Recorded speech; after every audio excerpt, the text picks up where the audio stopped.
Good evening. Thermodynamics में बेटा last class में हमने कार्नोट इंजन पढ़ लिया था, कार्नोट इंजन की एफिशिएंसी पढ़ ली थी और हमारे पास जो फॉर्मूला आया था एफिशिएंसी का फॉर्मूला, वो एक तो कार्नोट इंजन के लिए आया था W बाय Q1।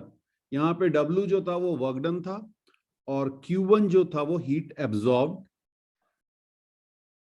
ओके, इसके बाद एक फॉर्मूला हमने और पढ़ा था, eta is equal to 1 minus Q2 upon Q1। और फिर एक फॉर्मूला हमने और पढ़ा था, eta is equal to 1 minus T2 upon T1। 1 minus T2 upon T1। यहां पर Q1 जो है वो हीट एब्जॉर्ब, Q2 जो है वो हीट रिलीज टू सिंक। हाँ, इसको आप ऐसे भी कह सकते हैं, हीट एब्जॉर्ब फ्रॉम सोर्स भी कह सकते हैं। सोर्स से जितनी भी हीट ऑब्जॉर्व की, जितनी भी प्रोसेसेस हैं, जहां जहां हीट एब्जॉर्ब हो रही होगी सबका सम Q1 आएगा। जहां जहां हीट रिलीज हो रही होगी, yes, heat released to sink, ये आपका Q2 होगा। T2 जो है वो था आपका टेम्परेचर ऑफ सिंक, और T1 जो है वो हायर टेम्परेचर था, that is temperature of source. इतनी चीजें आपको याद रखनी है। सारे के सारे जो कार्नोट इंजन वाले क्वेश्चंस होते हैं वो इस फॉर्मूले पे बेस्ड होते हैं। ठीक है, अब जैसे आपसे एक क्वेश्चन अगर मैं आपको दिखाऊं तो पहले क्वेश्चन नोट कीजिए। तो क्वेश्चन हमारे पास है, Carnot's engine takes 1000 kilo calorie of heat from reservoir at 827 degree C and exhaust it at 27 degree C. How much work is done, how much heat is release to sink, also find efficiency. तो यहाँ पे आपको ये समझना जरूरी है कि क्या क्या गिवन है। ठीक है, तो सबसे पहले आपको Q1 गिवन है, Q1 हीट एब्जॉर्ब। ठीक है, क्योंकि इतनी एनर्जी ली मतलब इतनी एनर्जी एब्जॉर्ब हुई, तो ये आपको गिवन है 1000 यूनिट, लिख लीजिएगा किलो कैलोरी। हाँ, कन्वर्ट करने की जरूरत नहीं है, आंसर हमारा किलो कैलोरी में ही आ जाएगा। तो ये तो आपका Q1 हो गया। इसके बाद बेटा आपको सोर्स का टेम्परेचर T1 पता है, लेकिन जो टेम्परेचर आपको दिया हुआ है वो डिग्री सी में दिया हुआ है, तो आपको इसे केल्विन में कन्वर्ट करना पड़ेगा। तो यहां पे आपके पास आ जाएगा 827 प्लस 273, ये आपका आ गया 1100। चेक कीजिए जरा, 1100 केल्विन, ये हमारा सोर्स का टेम्परेचर हो गया। और T2 हमें गिवन है 27 डिग्री, तो इसमें भी आप 273 ऐड कर दीजिए, तो ये आपका 300 केल्विन सिंक का टेम्परेचर आ गया। ठीक है, T2 इज सिंक टेम्परेचर। अच्छा, अगर आपको याद हो तो हमने आपसे कहा था कि एक फॉर्मूला आपको याद रखना है कार्नोट इंजन के लिए, Q1 या Q2 by Q1 is equal to T2 by T1। ओके, तो यहां से आपको डायरेक्टली Q2 की वैल्यू मिल जाएगी, और Q2 की वैल्यू आपको मिलेगी, T2 की वैल्यू रखिए 1100 by 300 into, okay, 1000 kilo calorie है ना, तो इसको 10 टू द पावर 6 लिख दें डायरेक्टली। यहां पे मैं 10 टू द पावर 6 लिख देता हूं। ओके, तो ये 11 बाई 3, 11 बाई 3, यही निकालना ना, उल्टा कर दिया, उल्टा कर दिया। Okay okay okay, sorry sorry sorry, नहीं ठीक तो है। अच्छा, यहाँ पे ठीक है, ठीक है, ठीक है, ठीक है, बिल्कुल बिल्कुल, ये 302 जो है वो 300 है और ये 1100 है। ओके ओके, हाँ जी, कई बार हो जाती है गलती। तो 3/11 into 10 to the power 6 calorie, ये हमारी Q2 आ गई। या आप इसे 3/11 या 3000/11 किलो कैलोरी भी कह सकते हैं। बिल्कुल, तो ये हमारे पास Q2 की वैल्यू आ गई। एक आंसर तो हमें ये निकालना था Q2 क्या है। ठीक है, अब अगर आप W देखें तो W आपको पता है Q1 माइनस Q2 होता है, हीट एब्जॉर्ब माइनस हीट, क्योंकि साइक्लिक प्रोसेस है, साइक्लिक प्रोसेस में डेल्टा U की वैल्यू 0 आएगी। तो Q1 आपने लिया 1000 माइनस 3000/11 किलो कैलोरी, ऐसे लिख लीजिए। तो ये आपका हो जाएगा 8000/11, 8000/11,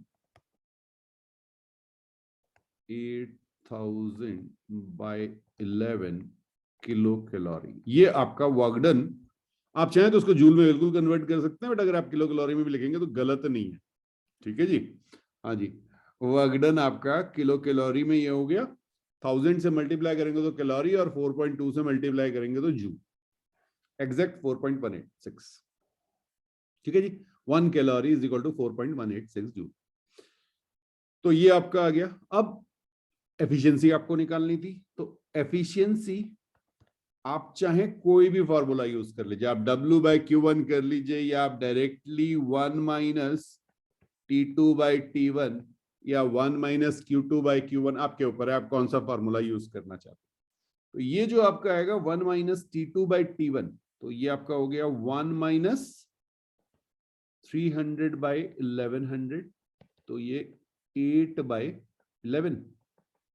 ये फ्रैक्शन में आया। इसको आपको अगर परसेंटेज में दिया हुआ है तो आप इसको मल्टीप्लाई कर देंगे 100 से, 800/11%, ये आपका आएगा 11,77772.2772। हाँ ठीक है, 72.72%, कुछ ऐसा आ रहा है, देख कर लीजिए। तो ये आपकी एफिशिएंसी आ गई। तो जनरली आपको Q1/Q2 is equal to T1/T2, एक तो ये याद रखना है, और एफिशिएंसी का फॉर्मूला यस नोट कीजिए। देखिए अब एक क्वेश्चन आपको इस तरह से मिल सकता है, मान लीजिए आपको पीवी ग्राफ दिया, ठीक है, और पीवी ग्राफ आपको कुछ ऐसा दिया हुआ है, और इसमें एरो भी लगा दिए जाएं, और यहाँ पे ABCD ये हमारी एक प्रोसेस है, साइक्लिक प्रोसेस है, तो ये हमारा हीट इंजन बन गया।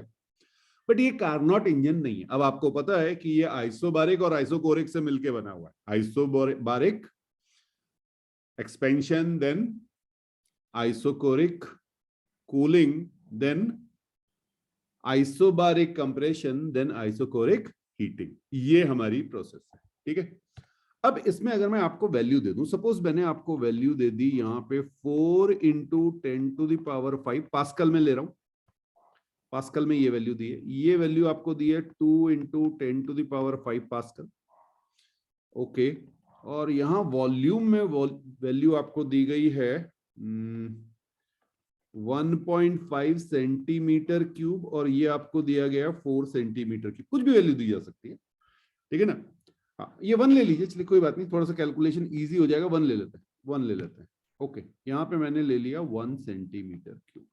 ठीक, ये वैल्यूज हमें गिवन। अब एक चीज, तो पहले तो बिल्कुल सिंपल सा क्वेश्चन पूछा सकता है, TA TB TC TD बता दो। TA TB TC TD, और यहां पे मैंने आपसे कहा 2 moles of helium gas, 2 moles of helium gas. ठीक है, तो N आपको पता है, N आपको पता है 2 हो गया। किसी भी पॉइंट, A पॉइंट को ले लीजिए, A पॉइंट पे आपको प्रेशर पता है, वॉल्यूम पता है, N आपको पता है, R आपका कांस्टेंट है, T निकल सकता है। ओके, तो आपने T is equal to PV/NR ये फॉर्मूला रख के टेम्परेचर निकाल सकते हैं। क्लियर है? जैसे अगर मैं आपको दिखाऊं, TA को क्या लिखेंगे, PA/VA/NR, इस तरह से आप इनको कैलकुलेट कर सकते हैं। ठीक है जी, चलिए ये तो एक इशू हो गया।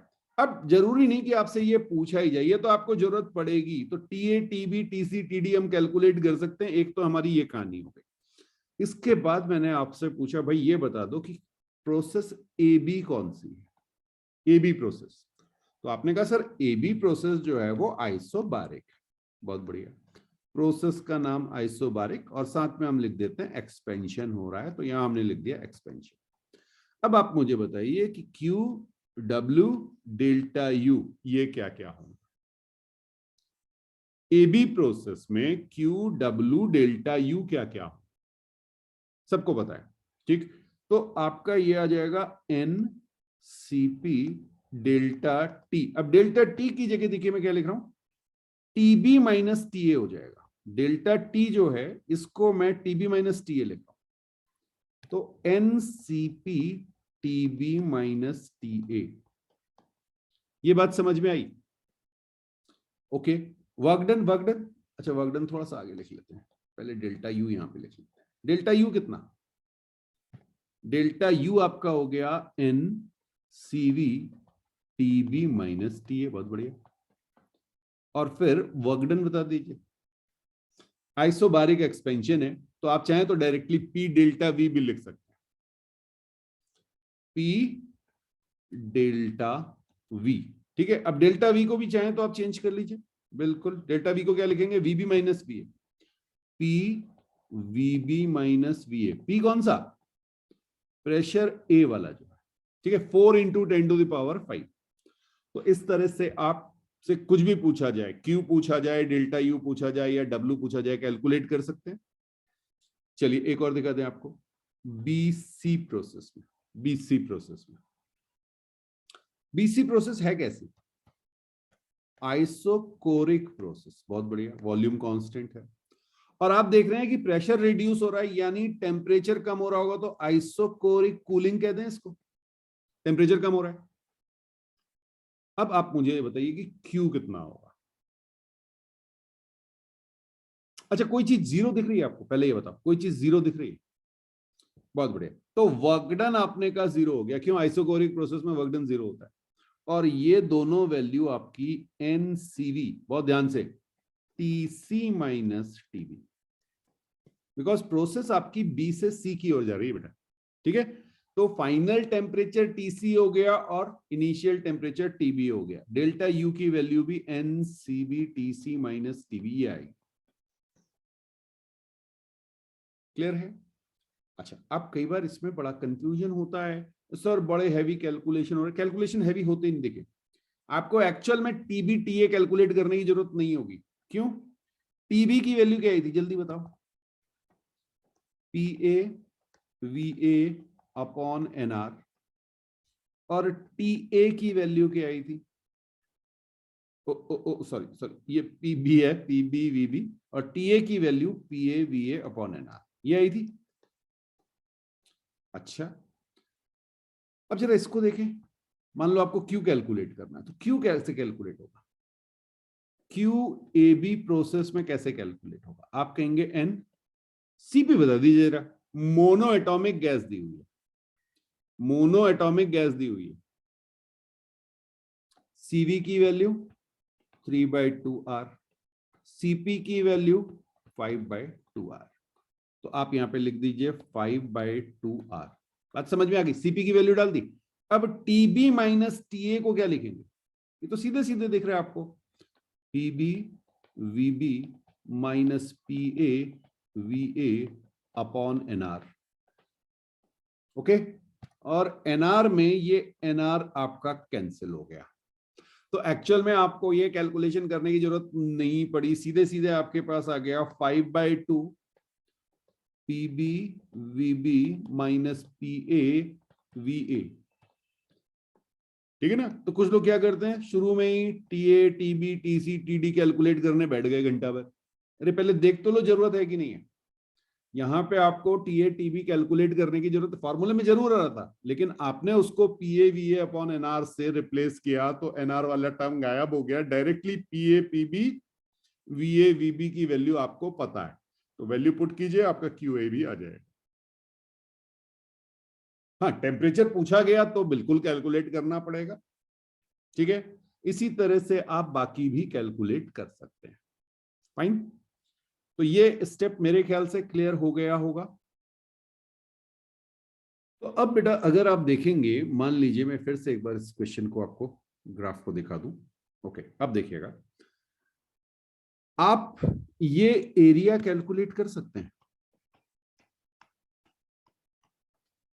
हाँ ये पीवी ग्राफ का एरिया, ये आपका टोटल वर्क डन हो जाएगा। डब्ल्यू जो आपका आएगा वो आ जाएगा area A B C D A, ठीक है। और इसको आप कैसे कैलकुलेट कर सकते हैं, ये आप देखेंगे 2 इंटू 10⁵ है।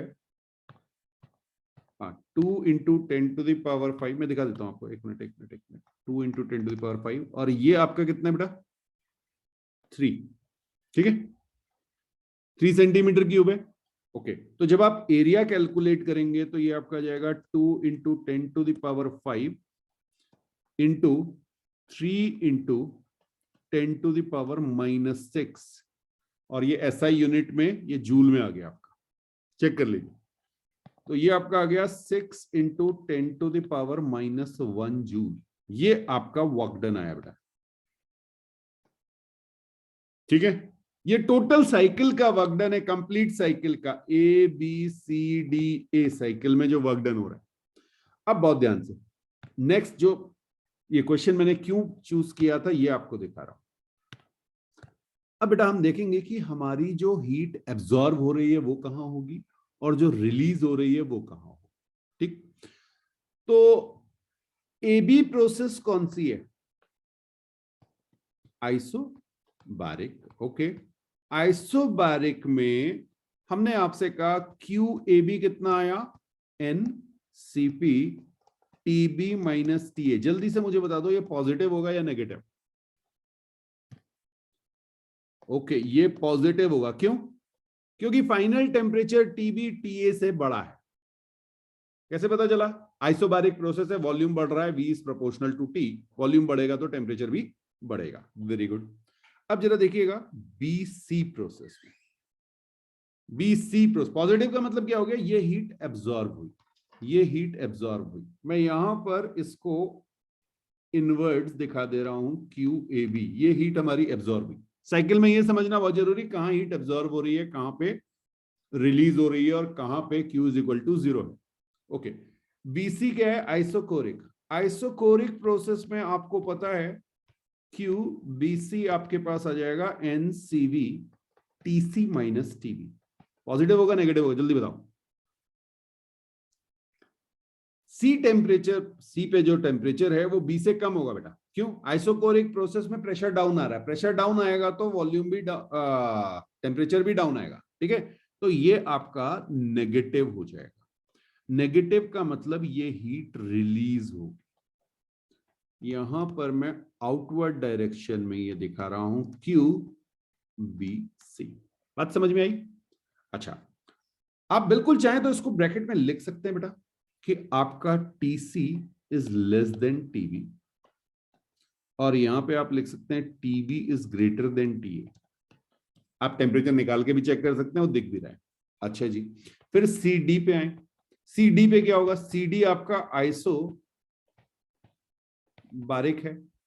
ठीक है, टेम्परेचर डाउन आ रहा होगा, चेक कीजिए। तो ये आपकी नेगेटिव हो जाएगी। मैं पूरा लिख नहीं रहा हूं, आप खुद लिख सकते हैं, ये आपका होमवर्क भी है। NCP डेल्टा T लिख दीजिएगा। तो ये नेगेटिव हो गया। नेगेटिव का मतलब ये भी रिलीज हुई। तो यहां पे आपकी जो हीट है वो रिलीज हुई, QCD ऐसे होगी। और लास्ट जो बचा DA, ये आपका आइसोकोरिक हीटिंग है। तो QDA की जब आप बात करेंगे तो ये आपका पॉजिटिव आ जाएगा, क्योंकि टेम्परेचर इंक्रीज हो रहा है। CV पॉजिटिव और डेल्टा TB पॉजिटिव, तो ये आपकी एब्जॉर्ब हो। एब्जॉर्ब को मैं यहां पे दिखा देता हूं। अच्छा चलिए, अब मैं इसको थोड़ा सा चेंज कर रहा हूं। देखिए, ग्रीन कलर से मैंने एब्जॉर्ब वाली दिखा दी, ठीक है, और रेड कलर से मैंने रिलीज वाली दिखा दी। अब जो आपको वहां पे समझाया गया था ना कार्नोट इंजन में Q1 Q2, ये कार्नोट इंजन नहीं है, लेकिन Q1 तो इसमें भी होगा। Q1 हीट एब्जॉर्ब कौन कौन सी प्रोसेस में हुई? ग्रीन वाली। तो Q1 की वैल्यू आएगी QAB प्लस QDA। AD मत करना, प्रोसेस D से A की ओर जा रही, ठीक है। और Q2 जो होगी आपकी, जो हीट रिलीज हुई, वो क्या हो जाएगी? QBC plus QCD। ये ध्यान रखना है, ठीक है। ये आपकी पॉजिटिव आएंगी और ये आपकी नेगेटिव आएंगी। तो Q1 और Q2 की वैल्यू इस तरह से आप निकालेंगे। अब बेटा आप यहां पर जो एफिशिएंसी है उसको आप कैलकुलेट कर सकते हैं। आपको पता है efficiency is W upon Q1। आप चाहें तो ऐसे कर लीजिए, आप चाहें तो formula 1 minus Q2 upon Q1 apply कर दीजिए, क्योंकि यहां टेम्परेचर नहीं दिया हुआ है, ठीक है। तो ये आपको ध्यान रखना पड़ेगा। तो चलिए इन्हें नोट कीजिए, फिर आगे बात करते हैं। बात करेंगे सेकेंड लॉ ऑफ थर्मोडायनेमिक्स की, ठीक है। सो हमने फर्स्ट लॉ ऑफ थर्मोडायनेमिक्स पढ़ा, और first law of thermodynamics simply conservation of energy है, ठीक। तो अगर आप फर्स्ट लॉ ऑफ थर्मोडायनेमिक्स के अकॉर्डिंग जाएंगे तो कई प्रोसेस ऐसी होंगी, क्योंकि आप कहते हैं कि this energy plus this energy equal to this one, ठीक है, या delta U plus W is equal to Q. तो ये बहुत सारी प्रोसेसेस के लिए ट्रू होता है। इसमें आपने कहीं ये बात नहीं की कि ये प्रोसेस होगी नहीं होगी। तो ऐसी कई प्रोसेस हैं जो फर्स्ट लॉ ऑफ थर्मोडायनेमिक्स के अकॉर्डिंग तो होनी चाहिए, लेकिन रियलिटी में वो कभी होती नहीं है, ठीक। तो आप लिखना चाहें तो लिख लीजिए, इन प्रैक्टिकल और रियलिटी भी आप लिख सकते हैं, there are processes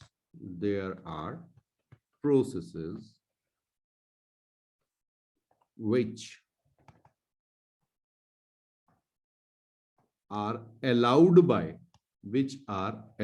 by the first principle of thermodynamics, first law of thermodynamics भी आप लिख सकते हैं, FLOT मैंने शॉर्ट में लिख दिया, फर्स्ट लॉ ऑफ थर्मोडायनेमिक्स, ठीक है। अब ये first law of thermodynamics simply है कंजर्वेशन ऑफ एनर्जी बेटा, आप चाहें तो लिख लीजिए कंजर्वेशन ऑफ एनर्जी। तो ये तो हर जगह एप्लीकेबल होगा, इसलिए ये ट्रू हो जाता है। तो फर्स्ट लॉ ऑफ थर्मोडायनेमिक्स के अकॉर्डिंग हर प्रोसेस को होना चाहिए, ठीक है। तो in practical there are processes which are allowed by FLOT but they never takes place, take place. इसका मतलब कोई ना कोई प्रिंसिपल ऐसा है जो डिस अलाउ कर रहा है उस प्रोसेस को होने से या उस फिनोमेना को होने से, ठीक। और ये जो डिस अलाउ करने वाले कॉन्सेप्ट हैं, इन्हीं को आप कहते हैं सेकेंड लॉ ऑफ थर्मोडायनेमिक्स। इसमें जनरली दो स्टेटमेंट आते हैं, एक है केल्विन प्लैंक स्टेटमेंट और दूसरा है क्लॉसियस स्टेटमेंट। तो देखते हैं सेकेंड लॉ ऑफ थर्मोडायनेमिक्स के दोनों स्टेटमेंट्स। तो स्टेटमेंट 1 लिखिएगा, Kelvin Planck statement. Kelvin Planck statement बड़ी सिंपल सी बात कहता है, ये कहता है it is impossible to construct a device which operates on a cycle and produces no other effect than the production of work and the transfer of heat from a single body. हाँ, simple terms में समझे तो बेटा efficiency can never be one. Efficiency क्या थी देखिएगा, efficiency हमने आपसे कहा था 1 माइनस Q2 अपॉन Q1 कहा था। यहां पर ये कहता है Q2 क्या था, जो एनर्जी सिंक में गई थी या हीट लॉस आप इसे कह सकते हैं। तो ये कहता है कि भाई ये Q2 जो है ये अगर 0 हो गई तो आपकी एफिशिएंसी 1 आ जानी चाहिए। आइडियली ये पॉसिबल है, लेकिन रियलिटी में ये कभी पॉसिबल नहीं होगा कि बिना सिंक में एनर्जी दिए आप सारी की सारी जो हीट एब्जॉर्ब हुई है उसको वर्क में कन्वर्ट करना, ठीक। तो सारी की सारी हीट वर्क में कन्वर्ट नहीं हो सकती। Q1 can not be equal to W, यही है ये कहानी। कुछ ना कुछ एनर्जी तो सिंक में जाएगी ही जाएगी। तो बस आपको याद क्या रखना है कि efficiency can never B 1, efficiency is always less than 1 for practical purposes. इसी को केल्विन प्लैंक स्टेटमेंट कहा जाता है। दूसरा स्टेटमेंट देखिए, ये आपका रेफ्रिजरेटर के लिए कहा गया। It is impossible to construct a device which operates on a cycle and whose sole effect is the transfer of heat from a cooler body to a hotter body. एक ठंडी body से cooler body से hotter body में अगर आप heat transfer करेंगे तो आपको कुछ ना कुछ वर्क करना पड़ेगा। कल जो बात हुई थी हमारी कि बिना कंप्रेशर चले कमरा ठंडा हो जाए, ये पॉसिबल नहीं है, क्योंकि रूम से लोअर टेम्परेचर पे रूम है, वहां से हीट को बाहर लेके आना है हायर टेम्परेचर पे। हायर टेम्परेचर से लोअर टेम्परेचर पे नेचुरली फ्लो करती है हीट। पानी कभी भी नीचे से ऊपर नहीं जाएगा बेटा, high altitude to low altitude जाएगा, नीचे से ऊपर जाने के लिए आपको पंप लगाना पड़ेगा। तो वही हीट पंप आपको हीट के लिए लगाना पड़ता है, जैसा वाटर के लिए वाटर पंप लगाना पड़ता है। कहां से? लोअर हाइट से मोर हाइट पे जाने के लिए, ठीक है, लोअर प्लेस से हायर प्लेस के लिए। तो सिंपल टर्म्स में अगर हम इसको समझें तो आप कह सकते हैं कि अल्फा या परफॉर्मेंस जिसे आप कहते थे can never B infinity. Ideal case में हमने आपसे कहा था कि अगर हम फर्स्ट लॉ ऑफ थर्मोडायनेमिक्स के हिसाब से अज्यूम कर लें तो अल्फा की वैल्यू इनफाइनाइट आ जानी चाहिए, but alpha can not B infinity. और केल्विन प्लैंक स्टेटमेंट क्या था? ईटा कैन नॉट बी 1। 100% एफिशिएंसी किसी इंजन की नहीं हो सकती। जो हमने कार्नोट इंजन बनाया था उसकी एफिशिएंसी भी 100 नहीं आई थी। कब आएगी कार्नोट की एफिशिएंसी 1? कब आएगी? हाँ जी, एफिशिएंसी ऑफ कार्नोट्स इंजन, जरा देखिएगा, ये आपकी आई थी 1 माइनस T2 अपॉन T1। बात समझ में आई? और ये 1 कब होगी? जब T2 की वैल्यू 0 हो जाएगी। और एब्सोल्यूट 0 पॉसिबल ही नहीं होगा। तो सिंक का टेम्परेचर एब्सोल्यूट 0 होना पड़ेगा एफिशिएंसी 1 होने के लिए, जो कभी भी पॉसिबल नहीं है। ठीक है जी, तो ये आपको ध्यान रखना है, नोट कीजिए। फिर आगे बात करते हैं। दो स्टेटमेंट की हमने बात की, इसी को सेकेंड लॉ ऑफ थर्मोडायनेमिक्स कहा जाता है, Kelvin Planck statement and Clausius statement का कॉम्बिनेशन। हमने दो चीजें पढ़ी बेटा, एक हमने पढ़ी ईटा और दूसरे पढ़ी अल्फा, परफॉर्मेंस। ठीक है, तो relation between efficiency and performance. अब अगर आपको याद हो तो एफिशिएंसी आपकी आई थी 1 माइनस T2 अपॉन T1, या इसी को आप लिख सकते हैं T1 minus T2 upon T1। ठीक है, और इसी तरह से आप अल्फा परफॉर्मेंस को, अगर आपको याद हो तो परफॉर्मेंस हमारी थी Q2 बाय W थी ना, या इसी को आप लिख सकते हैं Q2 bye Q1 minus Q2। Okay, और इसे आप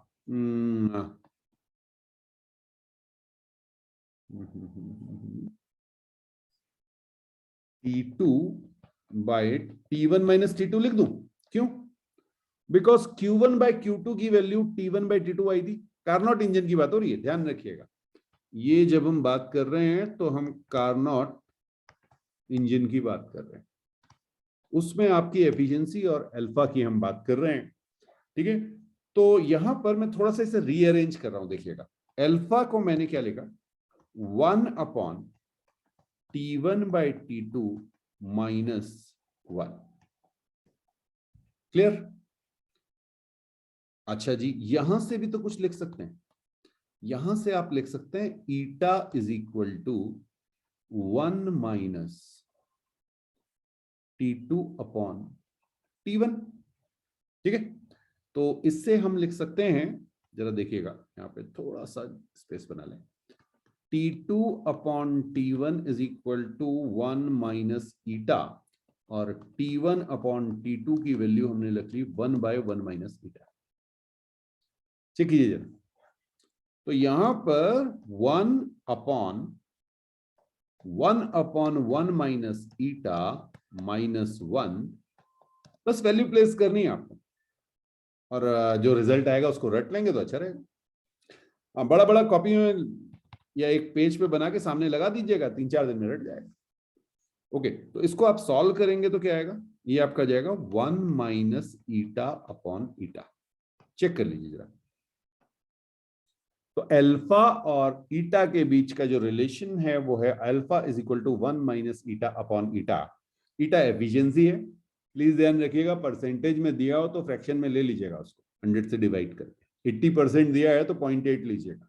ठीक है, तो इस पे आपको कई बार स्ट्रेट क्वेश्चन मिल जाते हैं कि आपको परफॉर्मेंस दी होती है, एफिशिएंसी पूछी होती है, या एफिशिएंसी दी होती है, परफॉर्मेंस पूछी होती है।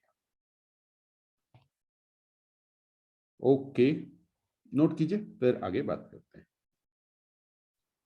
डेरिवेशन स्कूल में आ सकता है, बिल्कुल आ सकता है डेरिवेशन आपके स्कूल में।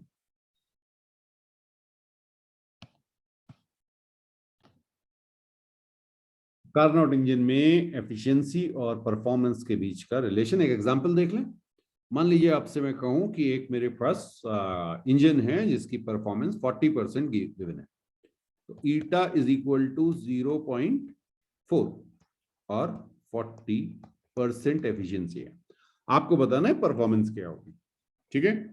तो बहुत सिंपल हो गया, alpha is equal to 1 minus 0.4 by 0.4, इसको आप सॉल्व करेंगे तो 0.6 बाय 0.4, ये आपका जाएगा 1.5, ये आपका आंसर है।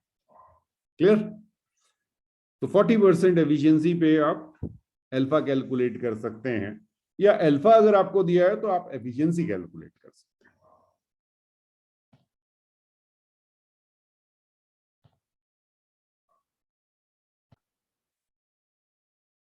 So 1 mole of monoatomic gas is taken through a cyclic process ABC. TB is equal to 40A. Find efficiency eta. ये आपको क्वेश्चन दिया गया, ठीक है। अब बाकी कुछ आपको प्रेशर वॉल्यूम कुछ भी नहीं दिया गया, तो आपने क्या किया, आपने ए पॉइंट के कोऑर्डिनेट्स एज्यूम कर दिए। आपने कहा सर ए को हमने मान लिया कि हमारे पास प्रेशर पी, वॉल्यूम वी और टेम्परेचर टी है। लेट्स से ये हमारे पास प्रेशर, वॉल्यूम और टेम्परेचर है ए पॉइंट का। आप चाहो तो P naught, V naught, T naught भी ले सकते हो, या P A, V A, T A भी ले सकते हो। क्लियर?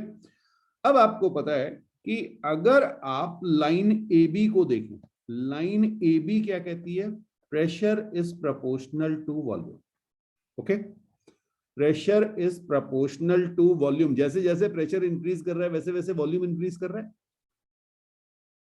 ओके, तो यहां पर आप ये कह सकते हैं कि अगर आपका प्रेशर एक्स टाइम हुआ तो वॉल्यूम भी एक्स टाइम हुआ होगा। कुछ बात समझ में आई? मैंने आपसे कहा मान लीजिए ए से बी में प्रेशर एक्स टाइम हो गया, तो ऐसे लिख लो P B is equal to X time P A. तो V B is also equal to X time, sorry sorry sorry, X time V A,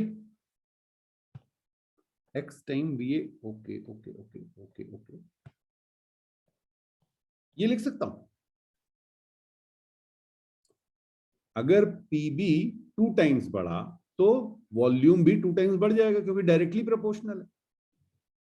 very good very good very good. और आपको दिया हुआ है TB is equal to 40, TB is equal to 40। तो अब देखिए आपको पता है P A V A upon T A is equal to P B V B upon T B. ये आप लिख सकते हो कि नहीं लिख सकते? आइडियल गैस इक्वेशन है भाई, बिल्कुल लिख सकते हैं। ओके, अब यहां पर पीबी की वैल्यू डाल दो, तो X P A square by T A is equal to x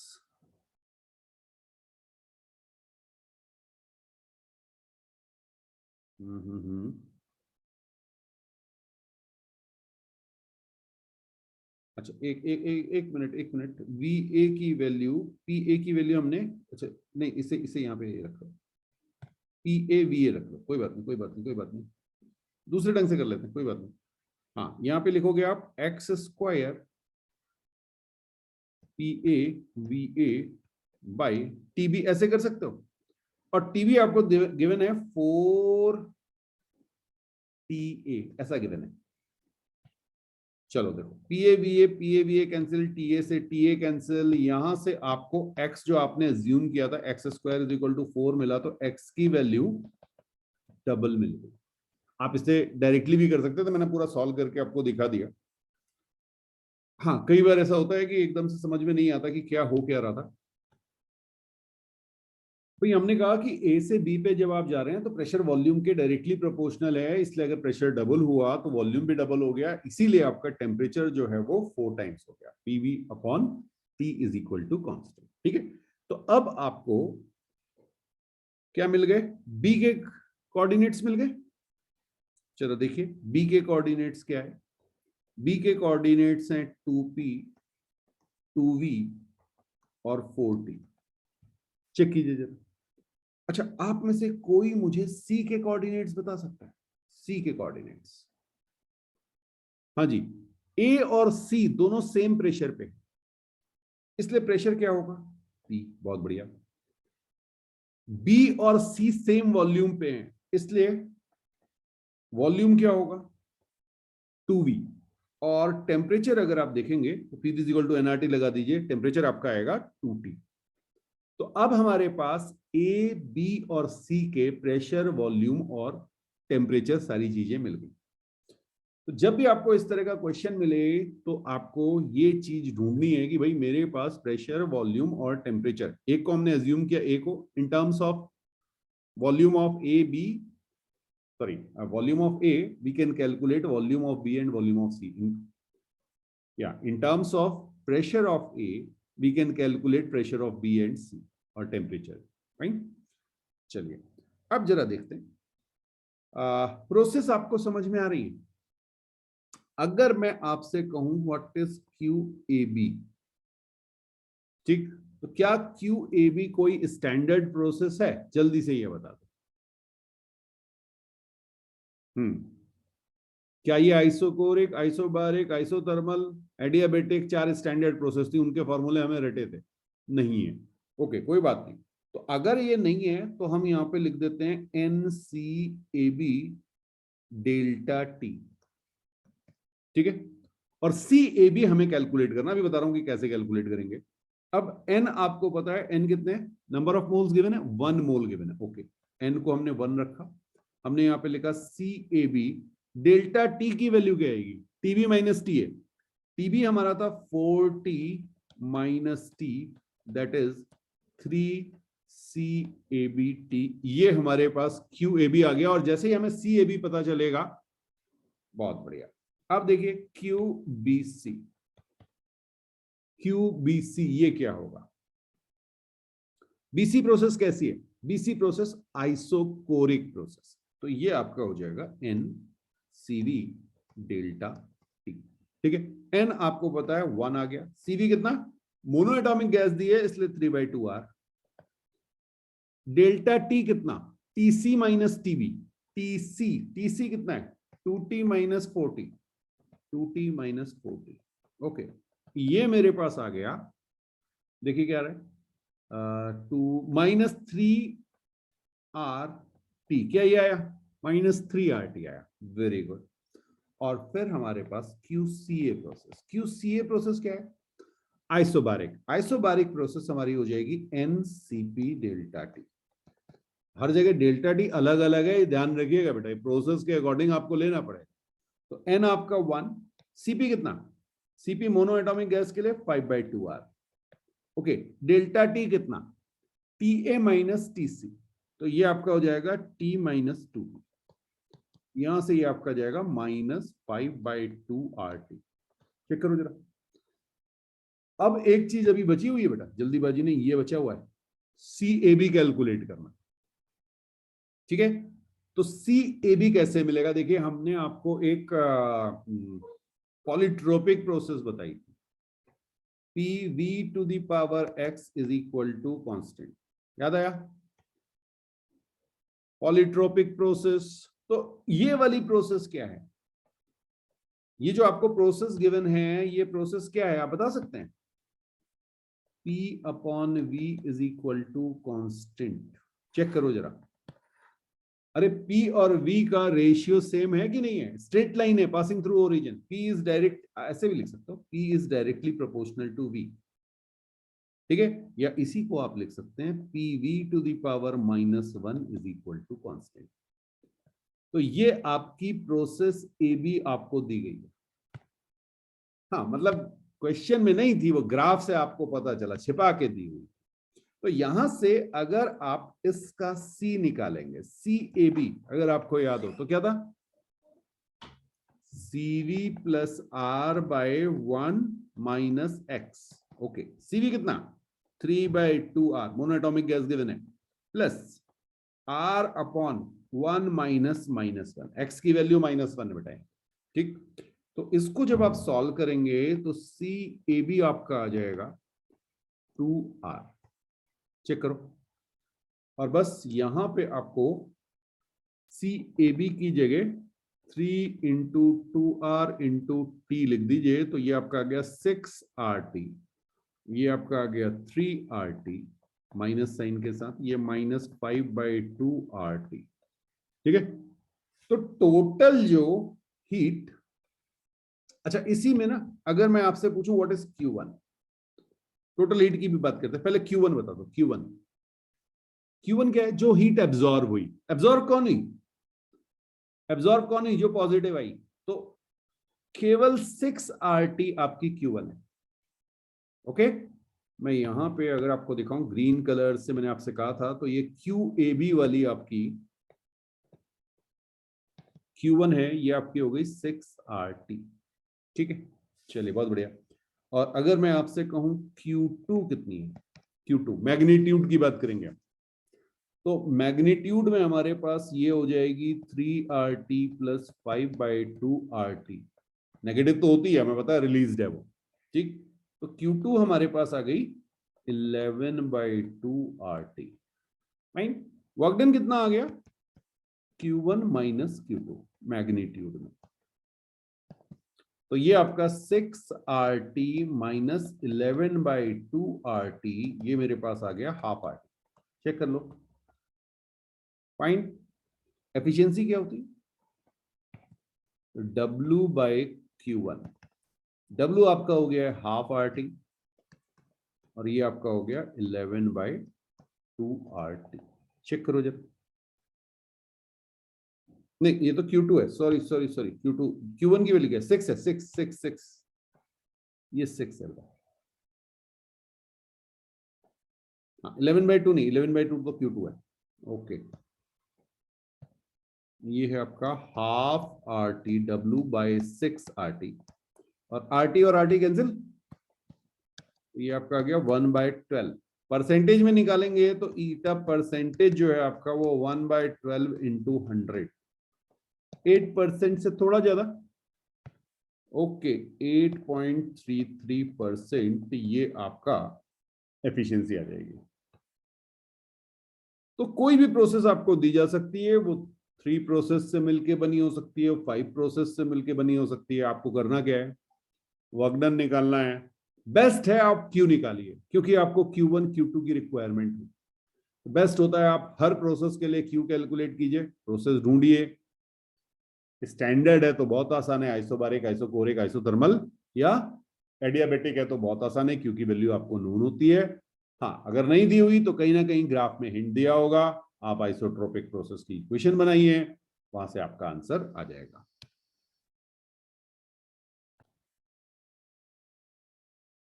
अब इस क्वेश्चन में बेटा आपको पीटी ग्राफ दिया हुआ है, ठीक है, और पीटी ग्राफ आपको ये रेक्टेंगल एबीसीडी दिया हुआ है, और इसमें आपसे पूछा गया कि भाई आपका पीवी ग्राफ कैसा बनेगा। और भी पूछा जा सकता है, वीटी ग्राफ भी पूछ सकते हैं, ये वीटी ग्राफ आपका कैसा बनेगा, ठीक है। तो आपको 1 बाय 1 प्रोसेस को समझना है और उसको बनाते चलना है।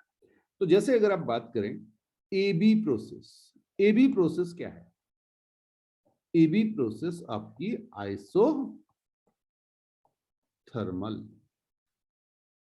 चेक कर लो जरा, भाई टेम्परेचर कांस्टेंट है तो आइसोथर्मल प्रोसेस हो गई। ओके, अब मुझे ये बताओ कि ये कंप्रेशन है या एक्सपेंशन है? आइसोथर्मल कंप्रेशन है या एक्सपेंशन है?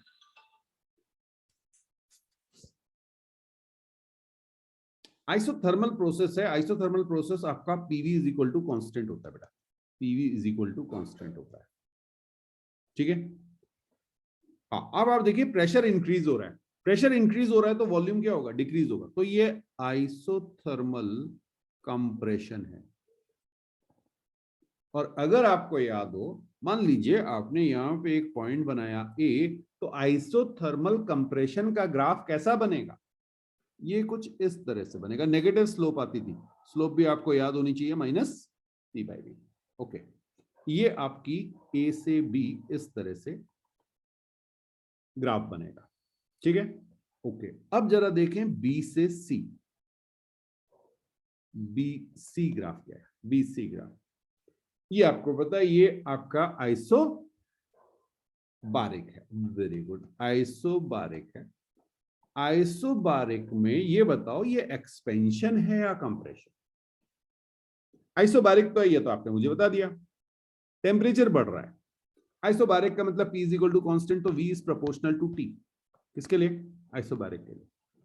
आपने देखा टेम्परेचर बढ़ रहा है यानी वॉल्यूम बढ़ रहा है, तो ये आपका हो गया आइसोबारिक एक्सपेंशन। बहुत ध्यान से समझिएगा, ये एक्सपेंशन और कंप्रेशन समझना जरूरी है। अगर ये आपको समझ में आ गया, ये क्वेश्चन चुटकियों में होते हैं, ये आपका आइसोबारिक एक्सपेंशन ऐसे बनेगा। ये BC आ गया बेटा, ठीक है। अब CD आपने देखा, CD आपका फिर से आइसोथर्मल है। आपका प्रेशर कम हो रहा है, प्रेशर कम हो रहा है यानी वॉल्यूम बढ़ रहा है, वॉल्यूम बढ़ रहा है यानी एक्सपेंशन हो रहा है, आइसोथर्मल एक्सपेंशन। ऐसे ग्राफ आएगा ABCD, और फिर क्या होगा? D से A जाएगा। D से A कैसे जा रहा है? D से A आपका आइसोबारिक है, तो आइसोबारिक टेम्परेचर कम हो रहा है, कंप्रेशन हो गया, ये आ गया D से A। फाइन। तो इस तरह से आप ग्राफ बना सकते हैं। तो ये दो आप चाहें तो इसको लिख लीजिए, ये आपकी आइसोथर्मल है और ये दो आपकी आइसोबारिक है। कुछ बात समझ में आई? अच्छा, अब कोई पूछे VT ग्राफ कैसे बने? VT का, ठीक है।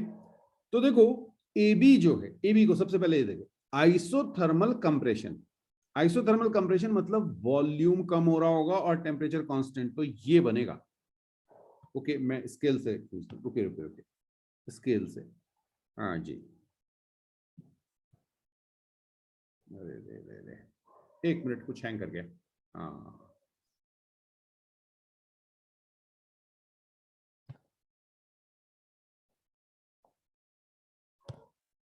ये A और ये B कैसे पता चला?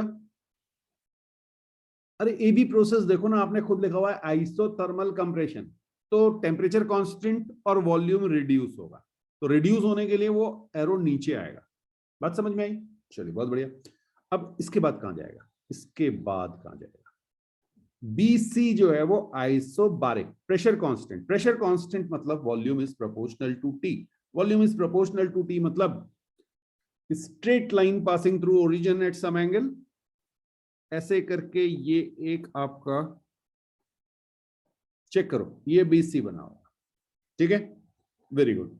तो AB हमने बना लिया, BC हमने बना लिया। CD BC का रिवर्स है, CD BC का रिवर्स है, तो ये भाई, सॉरी, AB का, हाँ जी, ये इस तरह से आइसोथर्मल एक्सपेंशन, हाँ मेंशन नहीं किया मैंने, आइसोथर्मल एक्सपेंशन।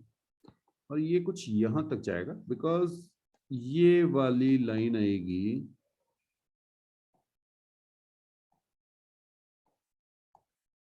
समझ में आया? हाँ, मैं इनको जरा सी गायब कर दूं, ये जो मैंने लिख रखे हैं, नहीं तो ये आपको परेशान करेंगे। हाँ, उससे थोड़ा सा कंफ्यूजन हो रहा है। वो बस इसीलिए लिखे थे बेटा कि आपको ये चीज समझ में आ जाए।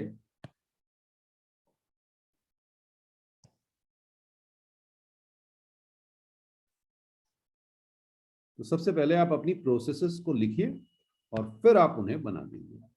और अगर आप देखेंगे तो ये सब हमने गैस लॉज में किया था।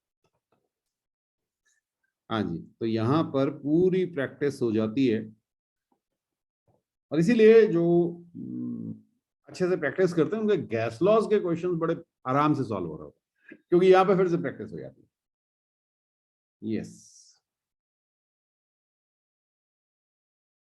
चलिए, इसको ना थोड़ा सा ये एंगल पे दिख रहा है, तो इसको मैं और क्लियर कर दूं, ये ऐसे करके बना दीजिए इसको।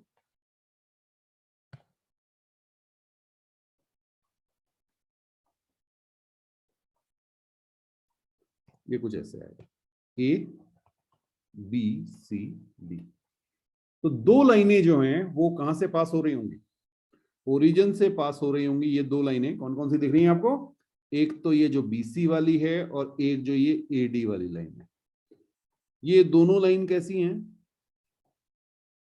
P is equal to constant, ठीक है, तो ये आइसोबोरिक प्रोसेस है।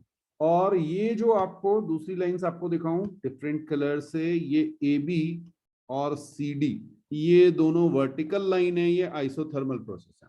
तो अगर आपको अपनी प्रोसेस समझ में आ गई तो आप वो ग्राफ बना सकते हैं, वो वीटी ग्राफ हो, वो पीवी ग्राफ हो, कोई भी ग्राफ हो।